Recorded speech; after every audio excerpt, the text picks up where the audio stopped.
Well, good morning, everybody. I have an early morning update for you guys. I hope everybody had a great weekend. We are rolling into Monday, and we have already begun with kind of a huge update in the Michael Monkey Vaughan case. On the evening of July the 27th, 2021, Brandy went to work, which is his mom. Tyler was watching the children. That's her husband. Was watching the kids, which she has a couple older ones, teenagers from a previous, and then they have Michael together, and then they have a 2-year-old little girl together, Michael and Aria. So reportedly, Michael walked to the neighbor's house to ask if he could play with their kids. The neighbor declined his offer, and the neighbor alleges that they walked Michael back to his house. This is the last confirmed sighting of Michael.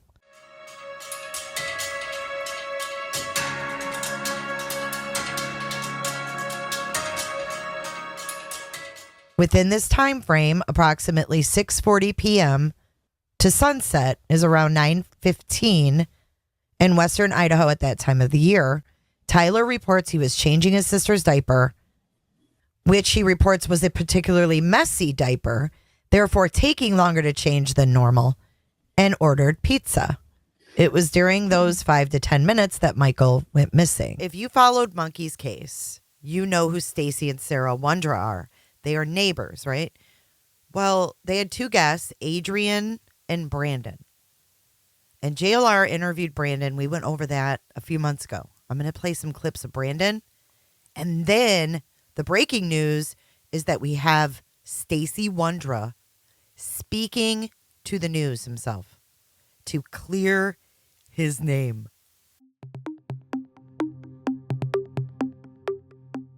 This is Sarah Wondra, 35 years old. Sarah lives at 1102 Redwing Street in Fruitland and was living there at the time of Michael's disappearance.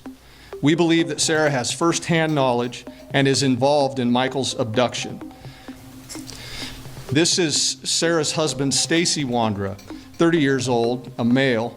Stacey was also living at 1102 Redwing Street in Fruitland and was living there at the time of Michael's disappearance.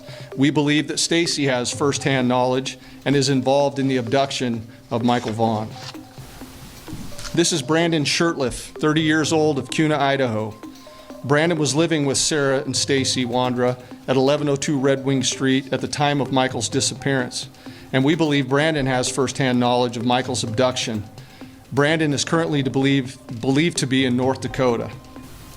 Adrian Lucian, 32-year-old male out of Toledo, Ohio.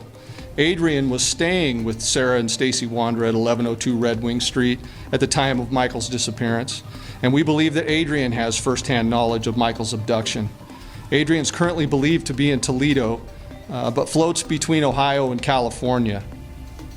So something dawned on me while I was making this video.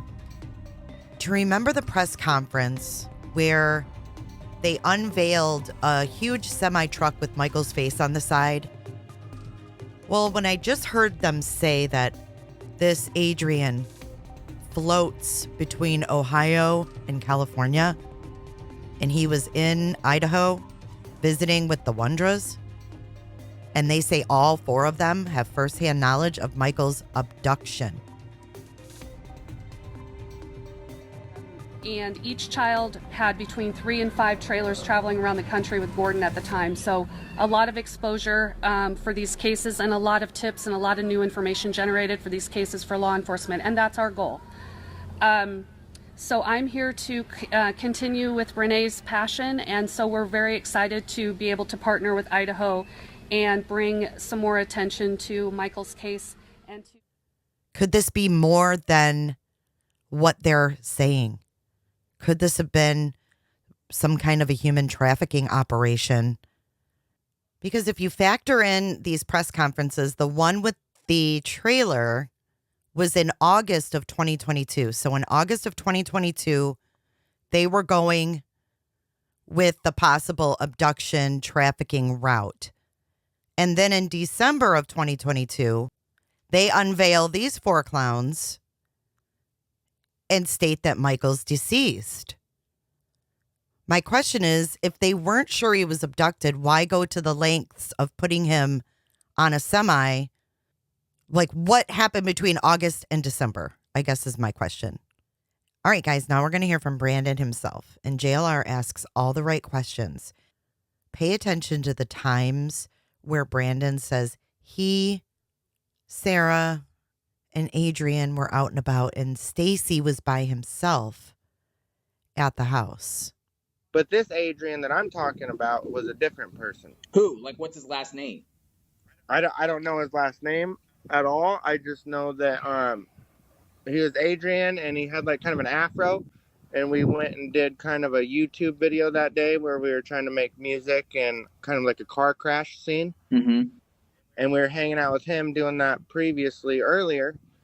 And then after that, me, Adrian, and Sarah went to Applebee's, where we dropped him off there after me and Sarah got a chicken sandwich and a soda pop over there at the Popeyes restaurant. Who bought the Applebee's? You or him? Or who paid for it? Sarah took me to lunch over at Popeyes, and she was going to buy a sandwich for me, Adrian, and her, but he said, my family's here, I want to see him. So I'm going to go to Applebee's and go over here and have dinner with them, or lunch with them real quick, and then give me a little bit of time to do that, and then you guys come back and get me. We did that, and in the meantime, me and Sarah were bored just kind of driving around the mall, and we didn't know what to do, so I drove back over to my house to get a water bottle and fill it up with water to bring back over to their house because I didn't like their water. Yeah. And then during that time, Everybody does that. after that, we came back to the mall and we picked up Adrian, me and Sarah, and then all three of us, Sarah, Adrian, and I, we hopped in the car and we went back to the Fruitland house where they do their taxi business. All right. So where was Stacey during all of this? He was back at the house. So Stacey said, you think Stacey stayed home all that day? Stayed home?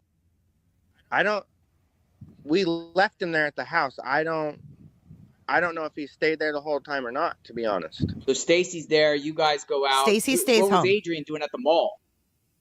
He was just visiting his girlfriend and his son. And then after that, we went over to Macy's and kind of went in there and shopped around for clothes a little bit. And we were playing on our iPads and just taking pictures, goofing off. Afternoon, from the mall to you going back to the neighborhood. Did you guys go anywhere else? Stop anywhere else? We just went over to a pawn shop, I think. Just kind of look around at the pawn shop a little bit. Like an iPad, or he was trying to get a new iPad, I think. Back up to go to my house, my mom's house, and get my Mercedes-Benz and tow it back over there so I could work on it if I was going to be hanging out over there doing the taxi business. Yeah. So when did you guys go over there to get your car? Taxi business. Yeah. So when did you guys go over there to get your car? I think it was around like 6 or 7 at night. 6 or 7. Then you're saying while you're coming back, that's when you noticed everyone searching for Michael? Yes, sir. Yeah, I remember going to the gas station. We were probably at the gas station filling up like right at 7. Right at 7. Remember that he said that time, 7. Because we're going to hear from Stacey in just a couple minutes. Right at 7. What gas station? There's the Chevron right there just up from their house. Yeah. So where you were seeing people out there looking for Michael, or you were seeing police? I was just seeing police cars cruising around, and I was seeing a lot of like the neighbors going out in their cars cruising around, and just like the whole subdivision from the left side to the right side. They were all just out, everybody walking around and looking, and flashlights. Search and rescue was there, police, everything. But how did you know they were looking for Michael? Because so when we were pulling into the subdivision, Sarah was driving the pickup, and she stopped and talked to the neighbor that was coming down the road the opposite way. Mm-hmm. And she stopped right there in the middle of the road, and they both opened their doors and they started talking to each other right there. No. You told me you never seen Michael Vaughan before in your life prior. Right. I never met him or his parents ever before. I just know that they're neighbors of where I was staying over there with the Wondras. They live like diagonal. Yeah. What about the okay. Yeah, I got so many questions. All right. So Adrian, where's he from? I think he's from California somewhere. So, but how did he get up there? Like, How did he end up there in Idaho? He just flew in from California to come see his son and his old girlfriend or whatever. But where did Sarah meet him? Like, how does she know him?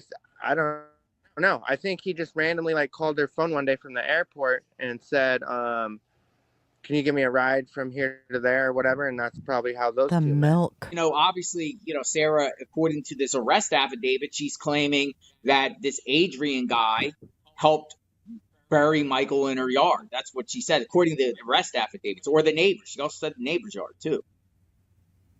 Right? So Yeah, people are wondering, who's Adrian? Yeah, he's just some kid that came here from California for a little bit to visit his son and his old girlfriend. Did he get arrested at all? No, he didn't get arrested or talked to or nothing. So how long was he there at their house for? He was only there for like a week up to 2 weeks, tops. After Michael went missing? After Michael went missing, I'm pretty sure he was there for like a couple days after that as well. Okay, so he was there about a week and a half prior to Michael being missing. Then Michael went missing, and then a couple days later, he goes back to California. I think so, yeah. Stacey had like crazy criminal record in the past of being in the feds and locked up and all that kind of stuff. Did you know that? Yes, sir. Yeah, he talked to me previously before that, and he said that he got locked up for like a year or two because he lied on a federal application to buy a gun or something at a store. So you seen him with guns. Like, why would he still have guns if he already got arrested for it? Did he just not care? Or? I don't think. Because at first he said, "Hey, I know that you're not a felon and you can have guns. Do you want me to try to find you a gun?" And I said, "No, I already have a gun. I don't need to get another one, But if you are selling that other little 17 or whatever, I'll buy it if I get money from you guys paying me from doing taxiing." That was our first previous conversation. Yeah. So, yeah, I wonder why he was so interested in you getting a gun, like why? I think that she couldn't have kids because her husband, Stacey, said that he got his nuts crushed in a bull riding rodeo accident or whatever, blah, blah, blah. He couldn't give her a child then. Right. And he wanted a kid and she really didn't. Oh, she didn't want a child. No, she didn't really want to have a kid, but he was trying to push that on her. Because there was no one else there with him, correct? Right. Yes, sir. But you're saying that you were with Sarah all that day. You and Adrian and Sarah were all together throughout that whole day, starting in the morning. And you didn't she didn't go off on her own or do anything? No, I was with Sarah that whole day and Adrian. And then Stacey was left home alone. Stacey was left home alone. What when you out, what cars were there with Stacey? I think he had his little Cadillac Escalade that he cruised around at that time. Little Cadillac What color was Escalade? that? It was a white one, an older one. White. That he traded his pickup in for. That when that pickup started to have a couple issues, instead of getting it fixed, he just traded it in. Three have it, you guys are each other's alibis, I guess, and you're saying you did whatever throughout the day. And I'd be talking with him and say, "Hey, I know you and me didn't. I know that you broke my watch and, you thought I wanted to steal your girl or this or that, but that was all accusations. It's not true. I was just there to help you guys work, make a business, and pay the bills. That was my whole objective." So he was accusing you of trying to get with Sarah? Yes, sir. Like every day. Every day. But he didn't kick you out of the house? Right, because she liked me a little bit because I was kind of the cool guy on the block, hanging out, trying to save the day. And he got a little bit jealous of it, and I wanted to kind of shut that down. He's bringing all kinds of variables into this. He's got Stacey being jealous of him and Sarah's friendship. Who knows what's going on here? But this is Stacey Wondra we're going to hear from next. You guys are going to have to let me know what you think because I am completely baffled on this case. We have 4 people named as suspects. I have no idea where this Adrian is and this Brandon guy. They've never been arrested as far as I know. The only ones that have been arrested are Sarah and Stacey. And Sarah got out of jail and all the charges were dropped on her. So now he's speaking out of the clear blue. Let's listen to Stacey. Stacey Wondra, Stacey. It's been 2 months since Stacey Wondra was released from federal custody, convicted of a gun crime unrelated to the disappearance of little Michael Vaughan. And what have you been doing since? I've been trying to live my life the best way I can. I have no reason to hide anything from anybody. I'm not that type of person. I'm an open book. You can ask me anything, and I will tell you an honest answer to it. Were you involved in the disappearance of Michael Vaughan? No. Why do police think you were? I have no idea. Stacey thinks law enforcement's case may hinge on Adrian Lucien, one of the men living with Stacey and his wife at the time Michael disappeared. So here we have again the mysterious Adrian Lucien. And way back when they did a press conference, when they introduced Adrian and Brandon to us as part of Michael's case. And at the time, Adrian was said to be in Toledo, Ohio. But you just heard Brandon say he's from California and he was coming to Idaho to visit his kid and girlfriend. None of this shit makes sense. One of the men police are calling a suspect. Any clues or evidence that could point to that from your knowledge? No. Okay. I would never have thought Sarah or Brendan or Adrian would, maybe Adrian, but I wouldn't have thought Sarah or Brendan would have ever done something like this. I was not even home at the night of the disappearance. I know that at that nighttime, Sarah, Brendan, and I had left to Cuna to go recover his tow's vehicle. Elaborate on that day a little bit more. You said you were working? Yeah, so I did a taxi ride from Ontario to Boise. I know that I was gone a good portion of the day from like 1 p.m. in the afternoon to like about 4. Spent some time with a former coworker or boss that I used to work for. I think I spent maybe an hour and a half, and then had come back home. And the neighborhood was completely solitude. It was quiet. Stacey claims he, Brandon, and Sarah left their house and headed to Cuna to tow Brandon's car around 5:30 to 6 p.m. on July 27, 2021. Brandon blew a spark plug and couldn't drive it, he says. Fruitland police believe Monkey went missing between 6:40 and 7 p.m. that night. When we got back, I think about between 9 and 10 o'clock at night, we noticed there was an excessive amount of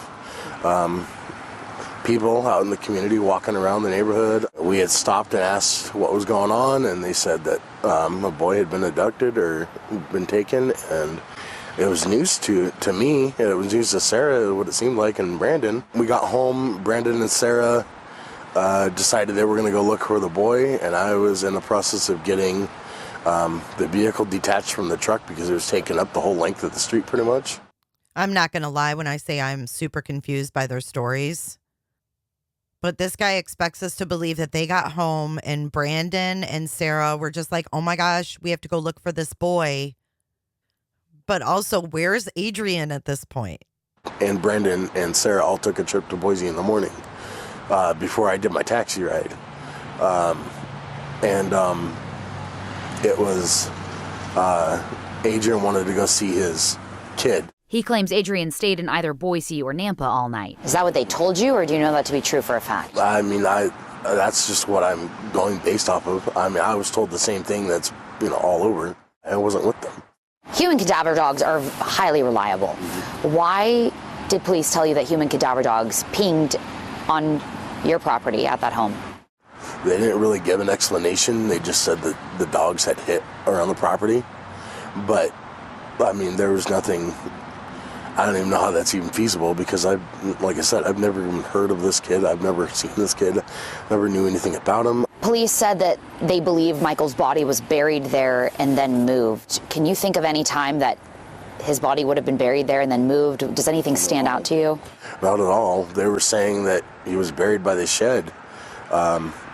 Makes absolutely no sense. There's been no dig marks. There's no trench marks. There's nothing. The ground was a complete grassed area. Could it have happened when you weren't around and it was potentially covered up? It could have, very possibly. So we just went from, no, it's grassy, there was no disturbance to the ground, to it could have been done when I wasn't home. See how convenient that is? He's stating he was gone, doing his taxi ride. So it couldn't have been him. He wasn't around. He wasn't with them. What is going on here? Are these people going to turn on each other or what? Like, what are we witnessing? And his eye is staring right through me. Let's continue. I just know that I wasn't around for any of it. I have no idea. I would like to know what happened to him. They did say that they recovered several pieces of evidence at your home and on your property. Do you know what those pieces of evidence were? Well, it's news to me. The day after our interview, He was playing with something. Stacey gave a YouTuber a new piece of information. I'm sorry, I'm trying to recollect as best as I can for you. So this is the very next day after he just did that interview with the news. He's talking to a YouTuber, and now he's got a whole new thing about a child he saw playing, but he didn't look old enough to be by himself, so he wasn't alarmed. Something stinks here. He, Brandon, and Sarah pulled over to put power steering fluid in his car right after they left for Kuna the day Michael was abducted. He says they saw a child playing by himself on the sidewalk down the street, around the corner from the Vaughans' home. The kid that I saw did not depict Michael. I mean, he wasn't like a little kid, you know what I mean? Like he was, that's why I said it didn't concern me at all that he was out and about doing his thing. A little off topic here, but where exactly is he with a big cross behind him and he's got like tables set up? Is he at a church? What is going on here? What is this? Out and about doing his thing. Have anything on you or your wife? I personally know for a fact they don't have anything against me or on me. I have no knowledge. Again, I wasn't even home. I have no knowledge of who this little boy is, his whereabouts or anything. I still need to absorb everything that I just heard compared to everything that's gone on in the past. But I wanted to kind of throw together some of the past with this interview with Stacey. So I hope you got something out of this. Let me know your comments in the comment section. Hopefully this is leading to closer to an arrest and some closure in the Michael Vaughan case. I will see you guys later today at 3 p.m. Eastern Standard Time for our Monday live stream. Be sure to check out my other videos and playlists for more true crime content. And if that's not enough, you can join our Patreon. Don't have a tinfoil hat? It's okay. We'll make you one. It's that easy. See you guys in the next video.